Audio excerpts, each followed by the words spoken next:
শেখ হাসিনার শাসন আমলে আপনার যে আয়নাঘর তৈরি হয়েছিল এবং র্যাবের যে জয়েন্ট ইন্টারোগেশন সেল ছিল সেখানে যে গুম করে রাজনৈতিক প্রতিপক্ষকে নির্যাতন করা হতো সেই অভিযোগে যে মামলাটি হয় সেই মামলার ধারাবাহিকতায় গত অক্টোবরের ৬ তারিখ আনুষ্ঠানিক অভিযোগ দাখিল করা হয় প্রসিকিউশনের পক্ষ থেকে এবং ৮ অক্টোবর ১৫ সেনা কর্মকর্তার নামে কিন্তু গ্রেফতারি পরোয়ানা জারি করা হয় এবং পরবর্তী পর্যায়ে ২২ অক্টোবর কিন্তু তাদের প্রথমবারের মতো আন্তর্জাতিক অপরাধ ট্রাইব্যুনালে হাজির করা হয় এবং বর্তমানে তাদেরকে আজকে যে আন্তর্জাতিক অপরাধ ট্রাইব্যুনালে হাজির করা হয়েছে ক্যান্টনমেন্টে অবস্থিত যে অস্থায়ী সাবজেল সেই সাবজেল থেকে তাদের হাজির করা হয়েছে। আজকে যাদের হাজির করা হয়েছে তাদের নাম যদি একটু বলতে চাই যে মেজর জেনারেল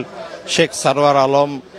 রয়েছেন ব্রিগেডিয়ার জেনারেল মোহাম্মদ মাহমুদুর রহমান সিদ্দিকী, রয়েছেন ব্রিগেডিয়ার জেনারেল আহমেদ তানভীর মাজহার সিদ্দিকী, রয়েছেন brigadier general Jahangir Alam, brigadier general Tofail Mustaq Sarwar, brigadier general Kamrul Hasan, colonel Anwar Latif Khan, colonel AKM Azad, colonel Abdullah Al Momen, colonel Mashiur Rahman Jewel, lieutenant colonel Sarwar Bin Kashem, lieutenant colonel Saiful Islam Sumon, brigadier general Mohammad Mahbub Anam. আজকে